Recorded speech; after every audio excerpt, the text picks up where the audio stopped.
तलबा व तालबात Farooq foundation online school के ज़रिए यकसा नसाब के मुताबिक तालीम हासिल करें। अगर हमारी वीडियोस पसंद आएँ तो चैनल को सब्सक्राइब करें और दोस्तों के साथ शेयर करें और बेल आइकन को लाजमी प्रेस करें ताकि आने वाली नई तालीमी वीडियोस आपको मिल सके।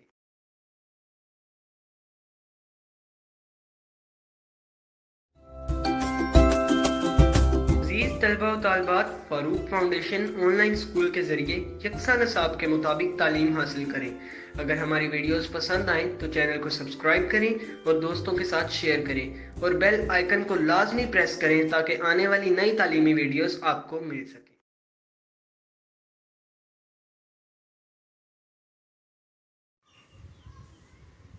Assalamu alaikum students. Here I am to teach to physics class 10th. Today we discuss about the chapter number 12, geometrical optics. Students, I am taking all this content of this chapter from Punjab textbook board Lahore. Students, मेरी आपसे एक request है, आप हमारी इन online video lectures को full attentive होकर सुनिएगा तो होप सो आपके बहुत से कॉन्सेप्ट क्लियर होंगे। इस तरह से अगर आप हमारी वीडियो लेक्चर को सुनेंगे तो होप सो आपको किसी ट्यूटर या फिर किसी इंस्टीट्यूट में भी पढ़ने की ज़रूरत नहीं पड़ेगी। आप ऑनलाइन लर्निंग से ज़्यादा फ़ायदा हासिल कर सकते हैं। मेरी पेरेंट्स से भी एक रिक्वेस्ट है, वो अपने बच्चों को ऑनलाइन लर्निंग के बारे में उन्हें अवेयरनेस दें, उन्हें गाइडलाइन करें ताकि वो अपनी स्टडी को कंटिन्यू रख सकें बच्चे। ओके स्टूडेंट्स, तो हम लोग डिस्कस करते हैं फर्स्ट टॉपिक को। फर्स्ट टॉपिक है 12.1 रिफ्लेक्शन ऑफ लाइट। स्टूडेंट्स, इस चैप्टर में हम लोग डिस्कस करेंगे ऑप्टिक्स को, कि ऑप्टिक्स क्या है, उनकी प्रॉपर्टीज़ क्या हैं, और देन हम लोग कन्वेक्स कनकेव मिरर्स को डिस्कस करेंगे। सिंपल और कंपाउंड माइक्रोस्कोप्स हैं, उनको डिस्कस करेंगे। Okay, chapter number 12 geometrical optics. Geometrical optics में बेसिकली हम लोग लाइट को स्टडी करेंगे। ओके, कि लाइट क्या है, लाइट की प्रोपगेशन कैसे होती है, लाइट मतलब वेव्स क्या हैं, लाइट जो है कैसे इमेज बनाती है। और एज़ यू नो डैट कि जो लाइट है वो एक ऐसी चीज़ है जिसके बगैर ना तो हम लोग देख सकते हैं ना ही हम लोग कोई काम कर सकते हैं। अगर लाइट है तो हम लोग ये सारे काम हमारे हो रहे हैं। इसी तरीके से स्टूडेंट्स, हम लोग स्टडी करेंगे कि लाइट किस तरह से एक इमेज डेवलप करती है। ठीक है, अब किसी भी सरफेस पे अगर हम लोग लाइट को फॉल कराएं तो वहाँ से रिफ्लेक्ट बैक होती है या फिर रिफ्रैक्ट हो जाती है, तो हम लोग सारा डिस्कस करेंगे। देन हम लोग मिरर्स को भी स्टडी करेंगे कि कन्वेक्स और कनकेव मिरर्स की में डिफरेंस क्या है। इसके अलावा स्टूडेंट्स, आपने माइक्रोस्कोप देखा होगा, हम माइक्रोस्कोप्स को डिस्कस करेंगे, सिंपल माइक्रोस्कोप और कंपाउंड माइक्रोस्कोप्स। देन हम लोग टेलीस्कोप्स को भी डिस्कस करेंगे। ओके, अब हम लोग फर्स्टली डिस्कस करते हैं 12.1 का first chapter, reflection of light. Light का आप लोग क्लियर हो गया, मतलब लाइट का मतलब होता है रोशनी। अब रिफ्लेक्शन क्या होता है? ठीक है, रिफ्लेक्शन को हम लोग कहते हैं अक्स को। नॉर्मली स्टूडेंट्स, अगर आप लोग शीशे में देखते हैं तो आपको अपना रिफ्लेक्शन नज़र आ रहा होता है, आपको अपना अक्स नज़र आ रहा होता है, मतलब वो चीज़ आपको रिफ्लेक्ट बैक होके नज़र आ रही होती है। ठीक है, लेट्स सपोज अगर आपके सामने एक मिरर है और आप लोग खड़े हुए हैं, ठीक है, अगर वहाँ तक सनलाइट पहुँच रही है तो हम लोग उसको मतलब अंधेरा है तो ऑब्वियसली हमें कोई अक्स नज़र नहीं आएगा, हम लोग अपनी शक्ल को नहीं देख सकेंगे। ठीक है, हम वो लोग अपना इमेज नहीं देख सकेंगे विदाउट सनलाइट। स्टूडेंट्स, क्योंकि वहाँ पे जो लाइट नहीं है, लाइट बेसिकली एक ऐसा फैक्टर है जो इमेज डेवलप करता है। ठीक है, लाइट की वजह से ही हम लोग शीशे में अपना अक्स देख सकते हैं। ठीक है, क्लियर हो गया। अब हम लोग देखेंगे इसकी डेफिनेशन को स्टडी करते हैं। When light travelling in a certain medium fall on the surface of another medium. Let's suppose हमारे पास कोई एक मीडियम है, एयर है, fall on the surface of another medium. अब कोई एक और मीडियम की बात हो रही है। ठीक है, लाइक कोई भी सॉलिड है, लिक्विड है, अ part of its turn back in the same medium, this is called the reflection of light. Students, light का एक मीडियम से दूसरे मीडियम में जाना देन वो वापस उसका रिटर्न हो जाना, तो हम लोग कहते हैं कि रिफ्लेक्शन। लेट्स सपोज हमारे पास एक और ए लाइट इंसिडेंट करती है, ठीक है, एक और मीडियम है उसके सरफेस के ऊपर जाके फॉल करती है, ठीक है। लेट्स सपोज यहाँ पे ये एक सरफेस है, इस सरफेस पे जाके फॉल करती है, देन वापस ये रिफ़्लेक्ट हो जाती है, मतलब ये वापस रिफ़्लेक्ट होके उस सेम मीडियम में आ जाएगा। This is called the reflection of light. आपको ये क्लियर होगा जैसे ही एक लाइट इंसिडेंट होती है किसी भी मीडियम में, ठीक है, ये हमारे पास एक मीडियम है, इसमें लाइट हमारे पास ट्रैवल हुई है on the surface of the another medium, then it reflect back on the same medium, मतलब ये वापस रिफ्लेक्ट बैक हो जाती है सेम मीडियम में, तो हम लोग कह सकते हैं this is called reflection of light, ठीक है। आई होप सो कि आपको ये डेफिनेशन क्लियर हो गई होगी, ठीक है। अब हम लोग इसको फर्दर स्टडी करेंगे। Reflection of light is illustration 12.1 when a ray of light of air along the path OA, ठीक है, पाथ OA से हमारे पास इंसिडेंट लाइट हो रही है and fall on the mirror plane M, और वो मिरर M से जाके टकराती है, ठीक है। जो हमारे पास रे AO है वो हमारे पास इंसिडेंट रे है, ठीक है, जो एक मीडियम में ट्रैवल करती हुई आ रही है, ठीक है, ये हमारे पास है इंसिडेंट मीडियम, ठीक है, ये हमारे पास इंसिडेंट मीडियम की डायरेक्शन है, ठीक है। ये हमारे पास एक मिरर से जाके टकराती है, ठीक है। अब हम कहेंगे कि ये एक मीडियम से दूसरे मीडियम में एंटर हुई, देन वापस हमारे पास वहाँ से उस सेकंड वाले मीडियम से रिफ्लेक्ट हो गई, सेम मीडियम में एंटर हो गई। ये OA हमारे पास इंसिडेंट रे है, ठीक है। लेट्स सपोज हमारे पास ये मिरर M है, यहाँ पे हम फॉल हुई इंसिडेंट रे, फॉल होने के बाद जब ये दूसरे मीडियम में दाखिल नहीं हो रही बल्कि ये रिफ्लेक्ट बैक हो रही है उसी सेम मीडियम के अंदर, ठीक है। अब जो ये रिफ्लेक्ट बैक हो रही है तो इसे हम लोग कहेंगे रिफ्लेक्टेड रे। OA हमारे पास इंसिडेंट रे है और OB हमारे पास है reflected ray. The ray OA is called incident ray while the ray OB is called the reflected ray.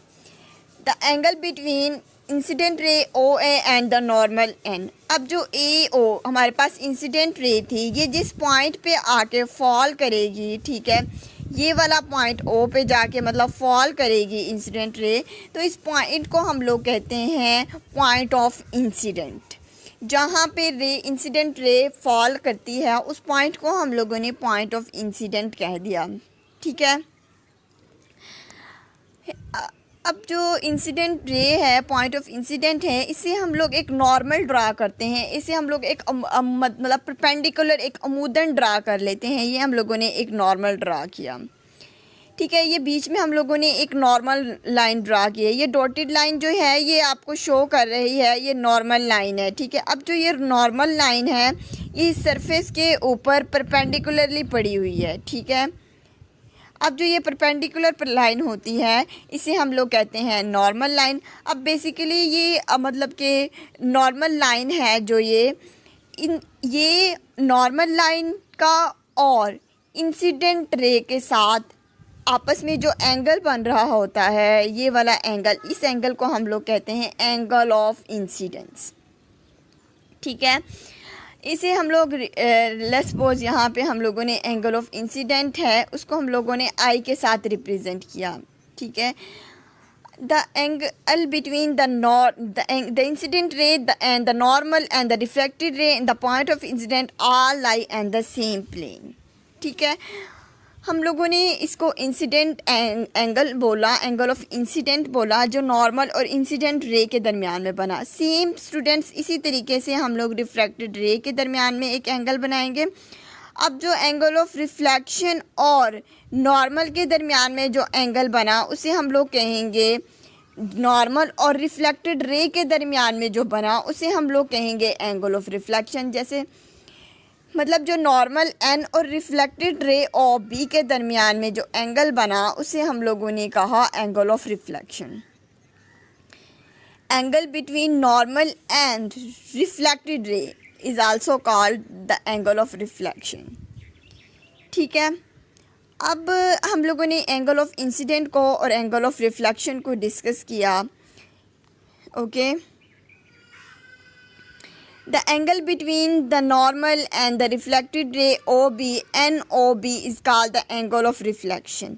Students, ये हमारे पास जो NOB ये वाला जो एंगल बना, ये ट्रायंगल के दरमियान में जो एंगल बना, इसे हम लोगों ने नाम दिया एंगल ऑफ रिफ्लेक्शन का। ठीक है, नॉर्मल का इंसिडेंट रे के साथ जो बना उसे हम लोगों ने इंसिडेंट एंगल कहा, और नॉर्मल का जो रिफ्लेक्टेड रे के साथ जो बना उसे हम लोग कहेंगे एंगल ऑफ रिफ्लेक्शन।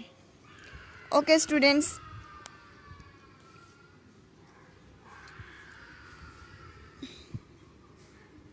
तो स्टूडेंट्स हम लोगों ने incident ray, reflected ray, angle of incident और एंगल ऑफ रिफ्लेक्शन को डिस्कस किया। ठीक है, अब नॉर्मल एक ऐसी लाइन होती है जो परपेंडिकुलर होती है ऑन द अदर मीडियम। ठीक है, जो किसी भी दूसरे मीडियम के ऊपर परपेंडिकुलरली लाइन पड़ी हुई होगी उसे हम लोग कहते हैं नॉर्मल। ठीक है, अब हम लोग स्टूडेंट इसके बाद टाइप्स ऑफ रिफ्लेक्शन या लॉ ऑफ रिफ्लेक्शन डिस्कस करेंगे, रिफ्लेक्शन के कवानीन। अब स्टूडेंट्स, रिफ्लेक्शन के कवानीन क्या होते हैं अगर इसे हम स्टडी करें, the incident ray, the normal and the reflected ray at the point of incident are lie in the same plane. मतलब जो इंसिडेंट रे है, नॉर्मल है और रिफ्लेक्टेड रे है, वो सारे सेम प्लेन में ही होंगे। लेट्स सपोज हमारे पास एक प्लेन अगर एक्स एक्सिस में है, वाई एक्सिस में है। ठीक है, अगर हम लोग लेट्स सपोज अगर हम लोग डिस्कस करें, एक इंसिडेंट रे है, ठीक है, और ये हमारे पास नॉर्मल रे है और ये हमारे पास रिफ्रैक्टेड रे है। ठीक है, अब ये सारी एक ही प्लेन के ऊपर, जो कि हमारे पास एक्स एक्सिस प्लेन है, इसी के ऊपर लाई कर रही है। मतलब इंसिडेंट रे भी उसी पे लाई कर रही है, नॉर्मल भी उसी पे लाई कर रही है और रिफ्रैक्टेड भी, क्योंकि ये सारी एक ही सेम प्लेन पे लाई कर रही हैं। तो ये हम लोग कहते हैं ये फुलफ़िल होगा तो ही हम लोग इस फिनोमिना को रिफ्लेक्शन कहेंगे।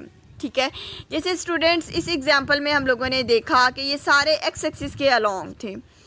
सेकंड इसका है the angle of incident is equal to the angle of reflection. अब जो हमारा एंगल ऑफ इंसिडेंट है और एंगल ऑफ रिफ्लेक्शन जो आपको नज़र आ रहे हैं, ये दोनों सेम होंगे, ये दोनों बराबर होंगे तो ही लॉ ऑफ रिफ्लेक्शन फुलफ़िल होगा।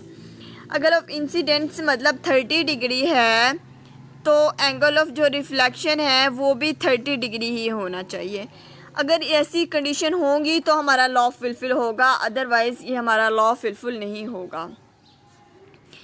ओके स्टूडेंट्स, हम लोग कहेंगे वहाँ पे रिफ्लेक्शन का फिनोमिना हो रहा होगा जहाँ पे ये लॉज ओबे हो रहे होंगे। पहला ये कि लॉ ऑफ इंसिडेंट, नॉर्मल और रिफ्लेक्टेड रे, ठीक है, ये तीनों हैं, ये हमारे पास एक ही प्लेन के ऊपर लाई कर रही होंगी। ये पहली कंडीशन है। दूसरी कंडीशन है, दूसरा लॉ है कि जो एंगल ऑफ इंसिडेंट है वो इक्वल होगा एंगल ऑफ रिफ्लेक्शन है। अगर ये दोनों लॉज आपस में बराबर होंगे तो हम लोग कह सकेंगे यहाँ पे रिफ्लेक्शन का फिनोमिना हो रहा है।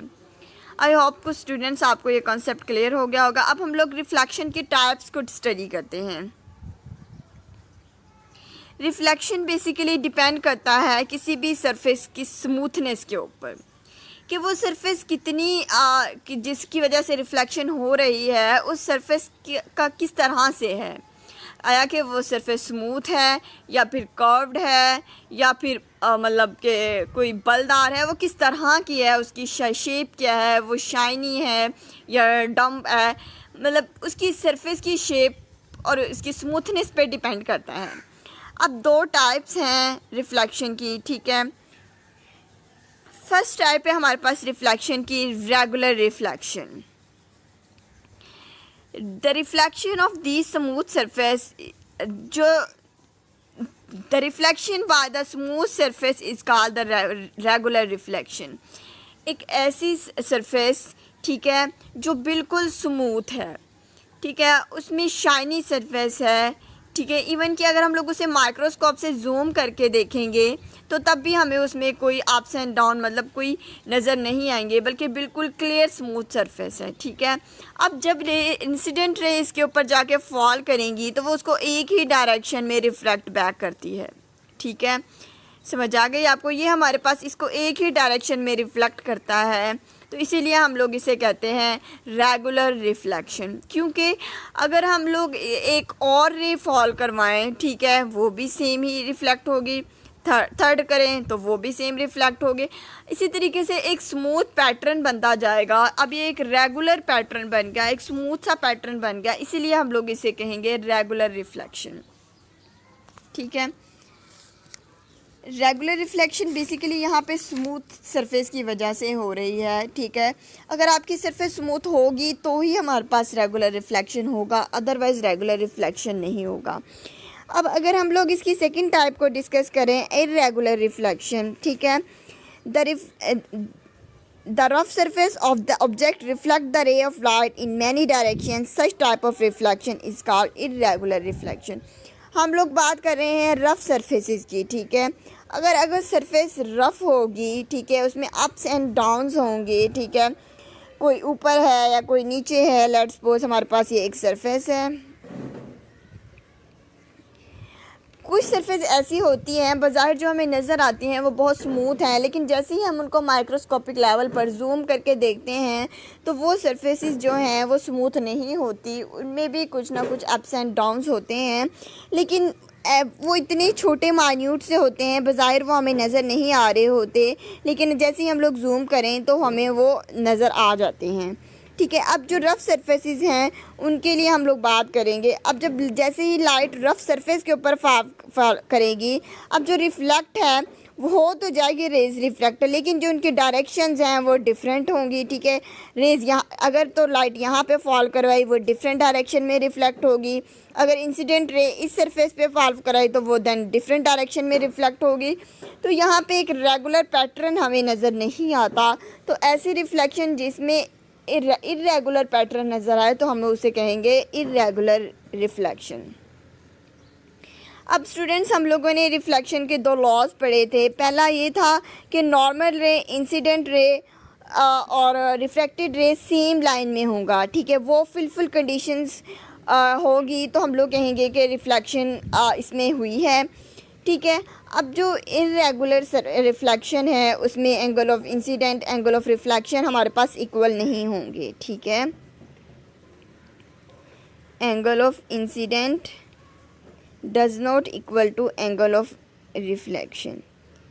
ठीक है, अब इर्रेगुलर जो शेप्स होंगी उनमें angle of incident angle of reflection के इक्वल नहीं होगा। ठीक है, क्योंकि यहाँ पे जितनी भी रेस बनेगी उनकी जो रिफ्लेक्टिंग सरफेसेस है वो डिफरेंट होगी। ठीक है, अगर तो वो एंगल ऑफ इंसिडेंट और एंगल ऑफ रिफ्लेक्शन सेम होगा तो ही हम कहेंगे यहाँ पे रिफ्लेक्शन हुई है, यहाँ पे रेगुलर पैटर्न नहीं होगा तो हम लोग इसे कहेंगे इर्रेगुलर रिफ्लेक्शन। ठीक है, आई होप कि आपको ये दोनों टाइप समझ आ गई होंगी। ओके स्टूडेंट्स,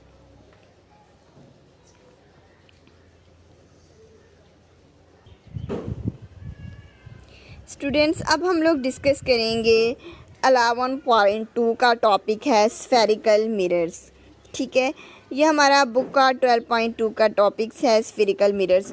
अब जो मिरर्स हैं जैसे शीशा है इसे हम लोग इस्तेमाल करते हैं। अब स्फेरिकल मिरर्स क्या होते हैं, जो मिरर की जो शेप है वो स्फेरिकल है। ठीक है, स्फेरिकल मतलब जैसे आप लोग अपने घरों में अंडा इस्तेमाल करते हैं, एग की शेप भी हमारे पास स्फेरिकल शेप है। अब जो एग की शेप का मिरर होगा उसे हम लोग कहेंगे स्फेरिकल मिरर। अगर हम लोग इसकी डेफिनेशंस को स्टडी करें, a mirror whose polished reflecting surface is a part of hollow sphere of a glass और plastic is called the spherical mirror. ठीक है, एक मिरर जिसकी पॉलिश्ड रिफ्लेक्टिंग सरफेस हो, ठीक है, मतलब जिसकी जो रिफ्लेक्टिंग जब कोई भी रे उस पर आके स्ट्राइक करेगी तो वो उसको रिफ्लेक्ट बैक करेगा तो रिफ्लेक्टिंग सरफेस कहलाएगा। पॉलिश्ड का मतलब पॉलिश्ड का हम लोग यहाँ पे इसलिए बात कर रहे हैं कि ऑब्वियसली कोई भी रफ सरफेस होगी तो वो रिफ्लेक्ट बैक नहीं करेगी। अब यहाँ पे हम लोग उसको सिल्वर से पॉलिश करते हैं ताकि वो जो सरफेस है वो शाइनी हो जाए ताकि वो उसको रिफ्लेक्ट बैक कर सके। Is a part of a hollow sphere. ठीक है, अब यहाँ पे बात आ गई होलो स्फीयर की। स्फीयर के बाद की हम लोगों ने एक स्फेरिकल शेप होती है। ठीक है, जस्ट लाइक अ फुटबॉल की बेल मतलब बॉल होती है लेकिन अंदर से वो होलो होती है, अंदर से वो खाली होती है। ठीक है, अब ऐसी शेप, एक ऐसी स्फेरिकल शेप जो अंदर से बिल्कुल खाली हो, उसे हम लोग कहेंगे hollow sphere of a glass plastic. अब वो या तो वो ग्लास का है या प्लास्टिक का बना हुआ है, इस called the spherical mirror. Students, अब क्वेश्चन ये है, आपने स्फेरिकल मिरर कहीं पे देखे होंगे। ऑब्वियसली स्टूडेंट्स, अगर आपने देखे होंगे कि कोई भी जब नॉर्दर्न एरियाज़ में आप जाते हैं, वहाँ पे जब भी शार्प टर्न्स जब आते हैं तो ये शार्प टर्न्स में वहाँ पे स्फेरिकल मिरर लगे होते हैं, ठीक है। अगर कोई ऊपर से कोई आ रहा है तो वहाँ से वो इजीली देख सकता है कि वो पीछे से गाड़ी आ रही है, ठीक है, तो उसको स्लो डाउन कर लेता है। तो नॉर्मली ये वहाँ पे स्फेरिकल मिरर्स इस्तेमाल किए जाते हैं। अब यहाँ पे आपको दो शेप्स नज़र आ रही होंगी, ठीक है, जस्ट लाइक अ स्फीयर, ठीक है। अब इस स्फीयर को हम लोगों ने कट करना है, ठीक है, एक छोटे छोटे पार्ट्स में। लेट्स सपोज हम लोगों ने इसको यहाँ तक कट कर लिया। अब हम इसको एज अ मिरर इस्तेमाल करेंगे। बेसिकली एक स्फीयर था, स्फीयर को हम लोगों ने जस्ट 2 पार्ट्स में कट कर लिया, ठीक है। इन्हें हम कहते हैं स्फेरिकल मिरर्स। अब जो ये स्फेरिकल मिरर्स हैं, आपको जो ये नज़र आ रहा होगा, अब जो स्फेरिकल मिरर्स हैं, इनके एक टॉप पर, मतलब जो ये टॉप वाली साइड्स है, ठीक है, यहाँ पे हमें एक शेड सा नज़र आता है। बेसिकली ये हमारे पास यहाँ पे इसकी सिल्वर पॉलिश सरफेस है, ताकि हमारे पास ये एक रिफ्लेक्टिंग सरफेस बन सके, क्योंकि सिल्वर एक बहुत रिफ्लेक्टिंग चीज़ है। हम लोग इसे पॉलिश करते हैं ताकि जो हमारी सतह है वो रिफ्लेक्टिंग बन सके। अभी सिल्वर के ऊपर हमें एक और चीज़ नज़र आ रही होती है, जो हमारे पास ये डार्क ब्लैक कलर में, ये हमारे पास है रेड लेड ऑक्साइड की नज़र आ रही होती है, ठीक है, ताकि वो किसी के साथ रिएक्शन ना कर सके। इसलिए हम उसकी मतलब कि उस रिफ्लेक्शन से बचने के लिए हम लोग एक रेड लेड ऑक्साइड की हम लोग इसके ऊपर लेयर लगा देते हैं, ताकि किसी किस्म का कोई इनके साथ कॉन्ट्रैक्शन ना हो।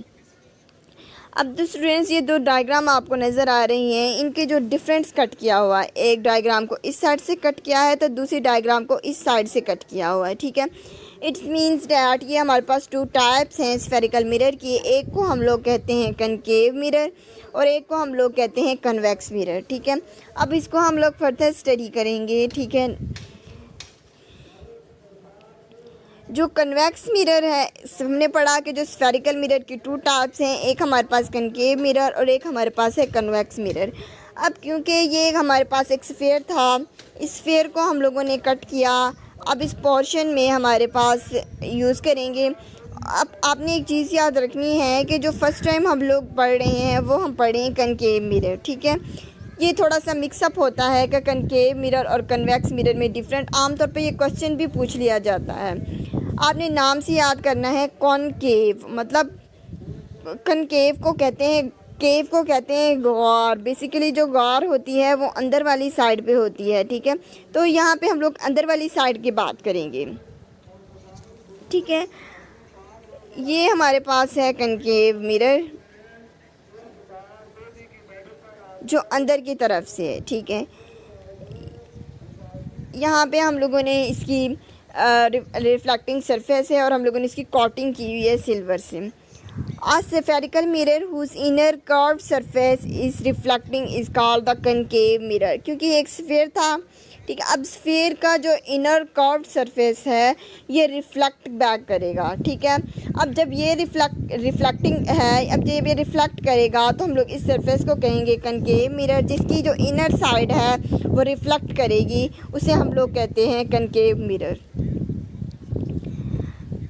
अब स्टूडेंट्स, कनकेव मिरर उसे कहेंगे जिसकी इनर साइड रिफ्लेक्टिंग हो, उसे हम कहते हैं कनकेव मिरर, ठीक है।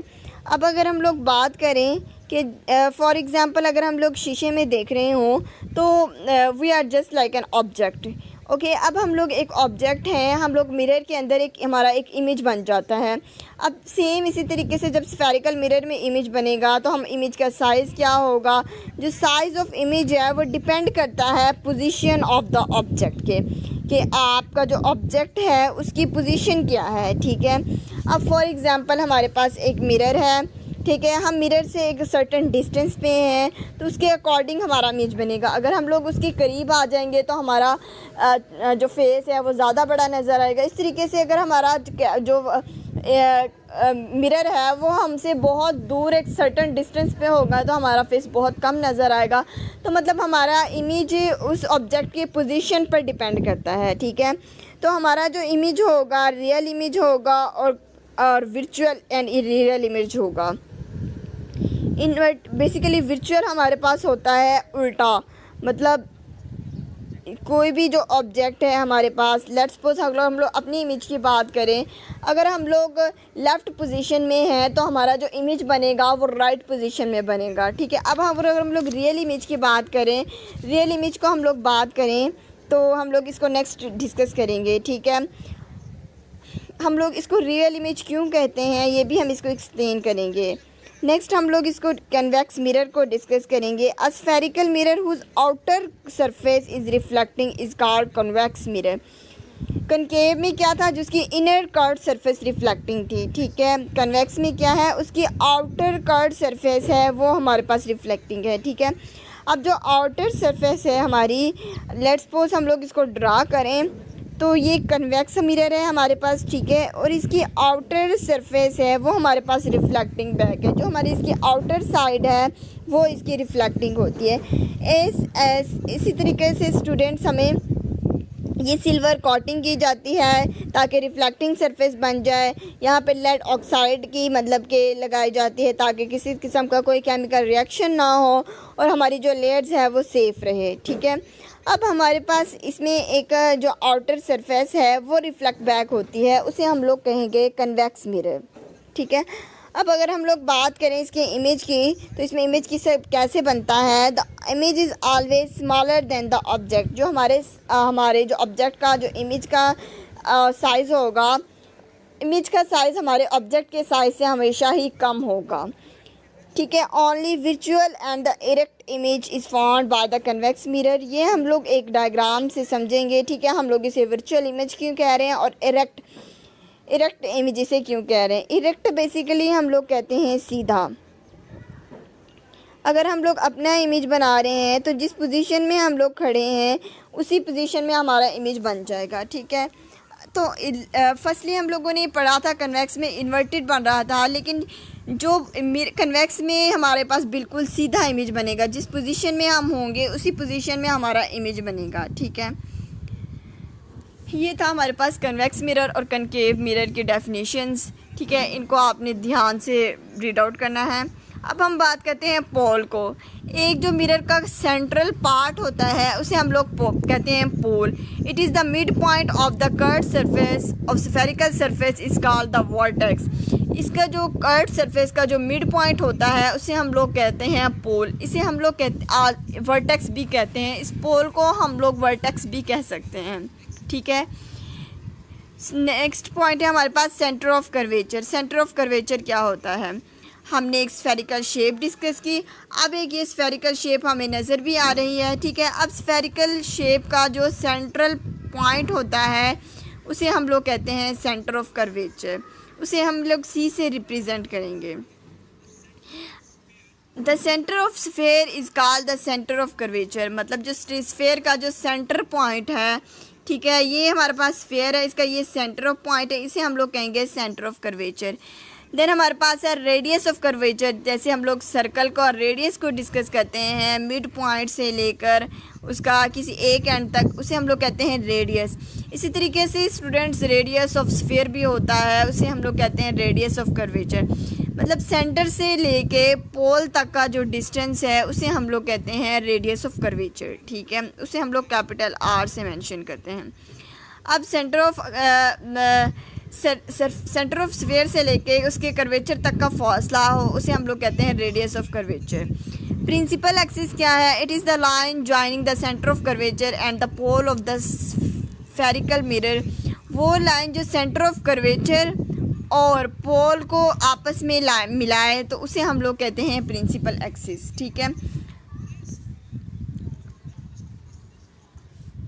ये हमारे पास प्रिंसिपल एक्सिस है, ठीक है, जो हमारे पास सेंटर ऑफ कर्वेचर को और पोल को आपस में एक लाइन होती है मतलब प्रिंसिपल एक्सिस उसे कहते हैं जो सेंटर ऑफ कर्वेचर से भी पास कर रहा हो और पोल से भी पास कर रहा हो, तो वो जो एक पूरी लाइन है उसे हम कहते हैं प्रिंसिपल एक्सिस। ओके स्टूडेंट्स, ये छोटी छोटी सी टर्म्स हैं, इनको आपने ध्यान में रखना है। नेक्स्ट हमारे पास टर्म है principal focus. After reflection of a concave mirror, rays of light parallel to the principal axis converge to a point F. This point is called the principal focus. आपको एक लेट्स सपोज एक mirror है आपके पास, ठीक है, वो हमारे पास है कनकेव मिरर। अब इस कनकेव मिरर पे हम लोग एक लाइट की रेज को फॉल करवाते हैं। ये हमारे पास लाइट फॉल हुई, देन ये वापस में रिफ्लेक्ट बैक हो गई। अब ये सारी हमारे पास जो है एक पॉइंट पे क्रॉस कर गई। अब वो जिस पॉइंट से क्रॉस की गई हैं, ठीक है, वो पॉइंट हमारे पास कहलाता है प्रिंसिपल फोकस। ठीक है, ये वाला पॉइंट जो हमारे पास है, ये पॉइंट हमारे पास कहलाएगा प्रिंसिपल फोकस। ठीक है, क्योंकि ये हमारे पास कनकेव मिरर था। ठीक है, आपने ये एनालिसिस किया कि लाइट यहाँ से आके स्ट्राइक करने के बाद वो दोबारा रिफ्लेक्ट हुई, रिफ्लेक्ट होने के बाद वो सारी एक ही पॉइंट पे कन्वर्ज हुई। अब वो जो एक पॉइंट पे कन्वर्ज हो रही हैं, इसीलिए हम लोग कनकेव मिरर को कन्वर्जिंग मिरर भी कह सकते हैं। ठीक है, जो कनकेव मिरर है उसको हम लोग कन्वर्जिंग मिरर भी कह सकते हैं। अगर हम लोग सेम बात करें कन्वेक्स मिरर की, ठीक है, ये हमारे पास कन्वेक्स मिरर है। अगर हम लोग कन्वेक्स मिरर की बात करें, कन्वेक्स मिरर में बेसिकली जो हमारे आउटर सरफेस की रिफ्लेक्टिंग हो रही होती है। अब जो आउटर सरफेस की जो लाइट रेस हमारे पास स्ट्राइक करती हैं, तो वो बाहर की तरफ रिफ्लेक्ट हो रही हैं। ठीक है, वो इनर रिफ्लेक्ट नहीं होती, बल्कि वो आउटर की तरफ रिफ्लेक्ट कर जाती हैं, क्योंकि यहाँ पे जो रेज़ हैं वो डाइवर्ज हो रही हैं। ठीक है, आप दूर दूर जा रही हैं आपस में, तो इसलिए हम लोग कहते हैं जो कन्वेक्स मिरर है उसको हम लोग डाइवर्जिंग मिरर भी कहते हैं। कनकेव में कन्वर्ज हो रही थी, उसे हम लोगों ने कन्वर्जिंग बोला। कन्वेक्स में डाइवर्ज हो रही हैं, तो उसे हम लोग डाइवर्जिंग मिरर बोलेंगे। ओके स्टूडेंट्स, अब हम लोग बात करते हैं कि जहाँ पर भी कनकेव मिरर की बात करते हैं, कहाँ पे ये कन्वर्ज होकर प्रिंसिपल फोकस पर इकट्ठी होती हैं, एक पॉइंट से पास होती हैं।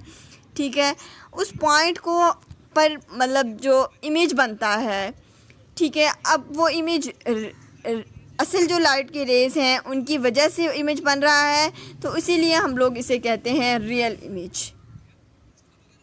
अब अगर हम लोग बात करें कन्वेक्स मिरर की, तो कन्वेक्स मिरर में बेसिकली जो रेज़ हैं वो डाइवर्ज हो रही है। ठीक है, अब वो डाइवर्ज होंगी जब, तो किसी भी पॉइंट पर मीट नहीं करेंगी। जब वो किसी भी पॉइंट पर मीट नहीं करेंगी, तो हम उन्हें कहेंगे डाइवर्जिंग मिरर।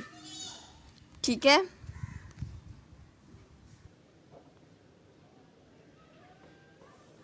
नेक्स्ट स्टूडेंट, यहाँ पे कन्वेक्स मिरर और कनकेव मिरर की कुछ डिफरेंस दिया गया है। द कन्वेक्स मिरर की फर्स्टली हम लोग डिस्कस करते हैं। The focus lies behind the mirror. Okay, इसका जो फोकस है वो मिरर के पीछे होता है। The focus is virtual as the rays light after reflection appear to come from the focus.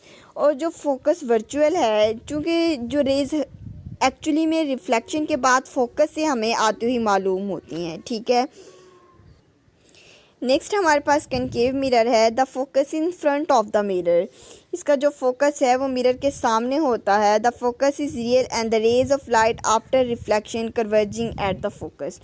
Focus real है क्योंकि इसका जो रेज रिफ्लेक्शन के बाद सिमट कर वापस फोकस में से ही गुजरती हैं। अब हम लोग डिस्कस करेंगे reflection of light by spherical mirror. Spherical mirror से लाइट किस तरह से रिफ्लेक्ट होती है। ठीक है, बेसिकली जो स्फेरिकल मिरर्स है रोशनी बिल्कुल इसी तरह से रिफ्लेक्ट होती है जिस तरह हम लोग एक प्लेन मिरर स्ट्रिप से लाइट रिफ्लेक्ट होती है। ठीक है, लेट्स सपोज हम लोगों ने स्फेरिकल मिरर से रिफ्लेक्शन के दौरान इंसिडेंट रे, रिफ्लेक्टेड रे और नॉर्मल हम लोगों ने कहा वो एक ही पॉइंट पर मतलब के फोकस होते हैं। हम लोगों ने फर्स्ट जो लॉ पढ़ा था उसमें हम लोगों ने ये डिस्कस किया था, जो एंगल ऑफ इंसिडेंट है, एंगल ऑफ रिफ्लेक्शन है और नॉर्मल है, वो एक ही पॉइंट पर होंगे। ठीक है, सेकेंड हम लोगों ने ये डिस्कस किया था, जो एंगल ऑफ इंसिडेंट है और एंगल ऑफ रिफ्लेक्शन है वो दोनों आपस में इक्वल होते हैं। ठीक है, तो सेम यहाँ पे यही बात डिस्कस की गई है। Like the plane surfaces reflection spherical surfaces also have reflecting following the two laws. यहाँ पे हम लोगों ने वो दो लॉज डिस्कस किए कि हमारे पास जो फर्स्ट इंसिडेंट रे और रिफ्लेक्टेड रे और एंगल ऑफ नॉर्मल हैं वो एक ही पॉइंट पर होंगे। सेकंड हमारे पास जो एंगल ऑफ इंसिडेंट है वो हमारे पास इक्वल टू होगा एंगल ऑफ रिफ्रैक्टेड के। ठीक है स्टूडेंट्स, नेक्स्ट हमारे पास एक एक्टिविटी है, एक्टिविटी नंबर 12.2 है। लेट्स सपोज इसमें हम लोगों को इस एक्टिविटी में हमें ये गिवन है हमारे पास कि एक कनकेव मिरर अच्छी चमकदार वाली चम्मच लें।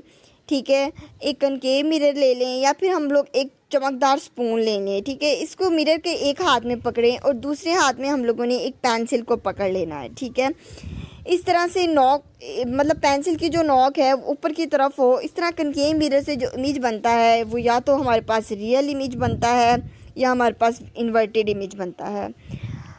अगर तो हमारे पास अगर पेंसिल को मिरर की फोकल लेंथ और पोल के दरमियान लाया जाए तो इमेज वर्चुअल और सीधा बनेगा। ठीक है, और जो कनकेव मिरर से जो इमेज बनता है वो बेसिकली हमारे पास रियल और हमारे पास इन्वर्टेड इमेजेस बनते हैं। नेक्स्ट हमारे पास क्वेश्चन नंबर 12.3 है, image location bye spherical mirror formulas. हम लोगों ने जो इमेज की जो लोकेशन है, स्फेरिकल मिरर की जो इमेज लोकेशन है उसको हम लोगों ने एक फार्मूले से डिस्कस करना है। ठीक है, स्फेरिकल मिरर से हम लोगों ने एक इमेज और उसके फार्मूला को डिस्कस करना है। Basically spherical mirror formula is the relationship between the object distance p, object distance q from the mirror and the focal length f of the mirror. यहाँ पे हमें तीन चीज़ें रिक्वायर्ड हैं, एक हमारे पास f, सेकंड हमारे पास p और देन हमारे पास q। अब हम लोग वन बाय वन डिस्कस करेंगे। f हमारे पास क्या शो करता है, p हमारे पास क्या शो करता है और हमारे पास q क्या शो करता है। ठीक है, तो हमारे पास जो f है वो हमें ये बताता है कि इनके दरमियान इनकी फोकल लेंथ के बारे में। ठीक है, और जो हमारे f हमारे पास हमें बताएगा फोकल लेंथ के बारे में। ठीक है, और जो p है वो हमें बताएगा कि मिरर से जो ऑब्जेक्ट का फासला, the distance from the object from mirror. ठीक है, p हमें बताएगा मिरर से जिस्म का फासला, डिस्टेंस फ्रॉम ऑब्जेक्ट।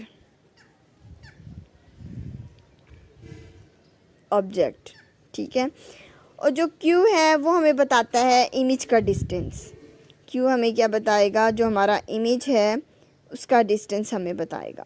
ठीक है, इनके दरमियान हम लोगों ने आपने आंसर को लिखना है, हमने इनके दरमियान एक ऐसा रिलेशनशिप बनाना है जिससे हम लोग ऑब्जेक्ट का डिस्टेंस और इमेज के डिस्टेंस को हम लोग कैलकुलेट कर सकें। ठीक है, तो ये जो फार्मूला कन्वेक्स और कनकेव दोनों पर ही हम एप्लीकेबल करेंगे। अगर हम लोग किसी जिस्म को मिरर के सामने रखेंगे तो या तो उसका इमेज रियल बनेगा या इसका इमेज वर्चुअल भी बन सकता है। इमेज की भी मिरर के सामने और कभी मिरर के पीछे भी बन सकता है। ठीक है, अब हम लोगों ने ये ख्याल रखना है कि क्या वो मिरर पॉजिटिव बनेगा या फिर नेगेटिव बनेगा। ठीक है, कनकेव मिरर होगा तो उसका मतलब ऑब्जेक्ट का फासला पॉजिटिव होगा या नेगेटिव होगा। अगर कनकेव होगा तो देन हमारे पास उसका क्या होगा। तो फर्स्टली हम लोग इसको डिस्कस करते हैं, इसके फार्मूले को।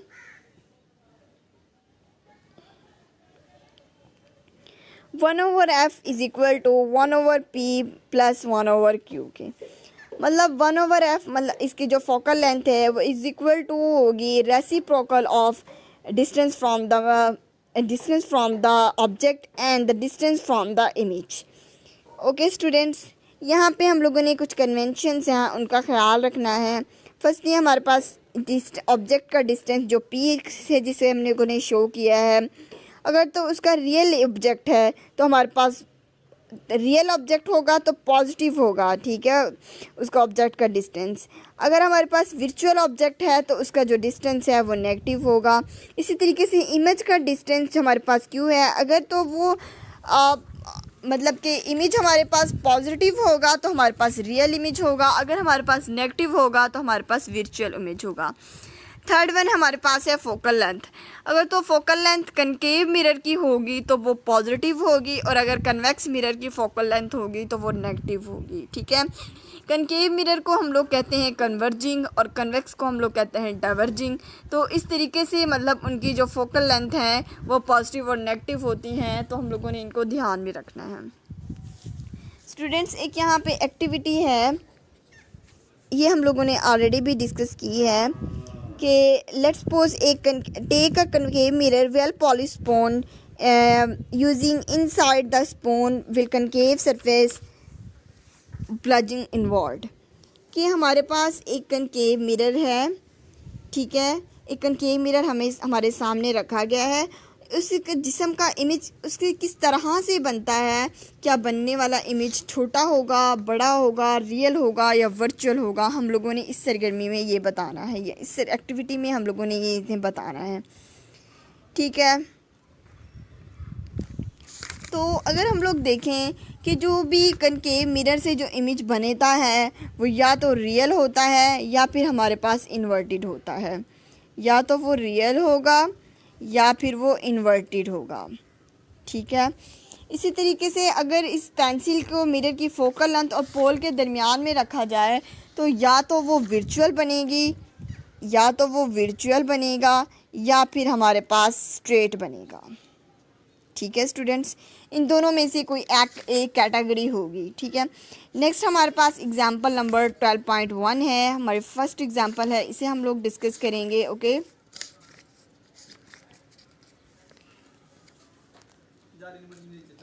A convex mirror is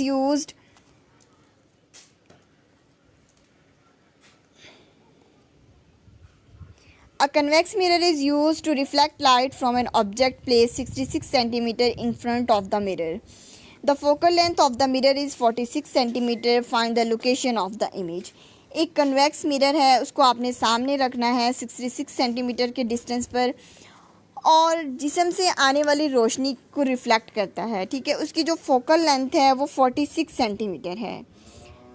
हम लोगों ने उस इमेज की पोजीशन को फाइंड आउट करना है, ठीक है। हमारे पास जो पी की वैल्यू है वो हमारे पास 66 सेंटीमीटर है, और हमारे पास एफ हमारे पास 46 सेंटीमीटर है। ये माइनस हमारे पास ये जो नेगेटिव है वो हमारे पास शो कर रहा है कन्वेक्स मिरर को, ठीक है। नेगेटिव क्या शो करता है, कन्वेक्स मिरर को। अब हम लोगों ने अपने फॉर्मूला में वैल्यूज़ को पुट करना है। 1/, हमारे पास फॉर्मूला था 1/f is equal to 1/p plus 1/q को, ठीक है। अगर हम लोगों ने यहाँ से 1/q की वैल्यू को फाइंड आउट करना है तो हमारे पास 1/f माइनस 1/p आ जाएगा, और इस राइट साइड पे हमारे पास 1/q एज इट आ जाएगा, okay.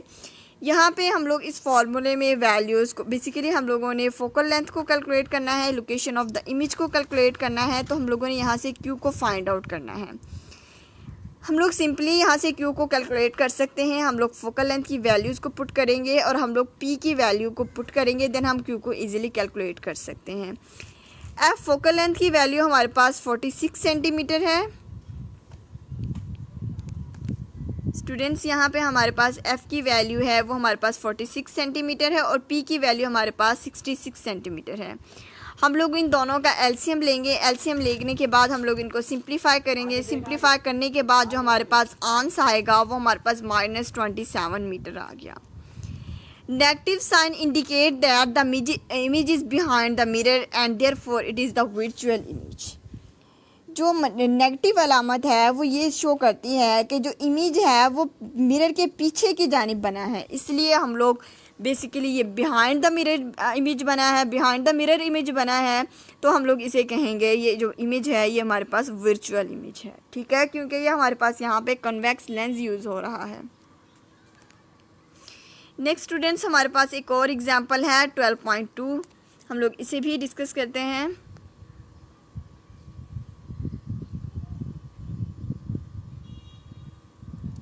An object is placed 6 cm in front of concave mirror and it has focal length 10 cm. Determine the location of the image. हम लोगों ने image की जो लोकेशन है उसको डिस्कस करना है। हमारे पास P की वैल्यू 6 सेंटीमीटर है और हमारे पास F की वैल्यू 10 सेंटीमीटर है। अगेन हमारे पास फॉर्मूला है फोकल लेंथ का 1/f is equal to 1/p plus 1/q के। ओके, हम लोगों ने यहाँ से Q की वैल्यू को फाइंड आउट करना है, तो हम लोग इस फॉर्मूले से Q की वैल्यू को कैलकुलेट करेंगे। 1/f माइनस 1/p हमारे पास इक्वल टू आ जाएगा 1/q के। हम लोग इस इक्वेशन में अपनी वैल्यूज़ को पुट करेंगे और हम लोग Q की वैल्यू को कैलकुलेट कर लेंगे। स्टूडेंट्स, यहाँ पे हमारे पास F की वैल्यू है वो 10 सेंटीमीटर है। F की वैल्यू हमारे पास 10 सेंटीमीटर है और P की वैल्यू हमारे पास 6 सेंटीमीटर है। ओके, हम लोग इनका एलसीएम लेंगे। एलसीएम लेने के बाद जो हमारे पास वैल्यू आई Q की वो हमारे पास आई 15 सेंटीमीटर, माइनस 15 सेंटीमीटर। जो नेगेटिव साइन है वो ये शो करता है कि जो इमेज है वो बैक की तरफ बना है, पीछे की जानिब बना है, इसलिए ये भी जो इमेज है ये हमारे पास होगा वर्चुअल इमेज। ठीक है, कोई भी जो हमारे पास नेगेटिव में आंसर आ जाए तो ऑब्वियसली वो इमेज बैक की जानिब बना है, पीछे की जानिब बनेगा और इस इमेज को हम लोग कहेंगे virtual image. Okay student, next lecture में हम लोग 12.4 जो हमारा टॉपिक है रिफ्लेक्शन ऑफ लाइट उसे डिस्कस करेंगे। आज तक के लिए इतना ही काफ़ी है। स्टूडेंट्स, आप इन्हें बार बार इस वीडियो को देखिएगा तो होप सो आपके बहुत सारे कॉन्सेप्ट भी क्लियर होंगे। Thank you so much students.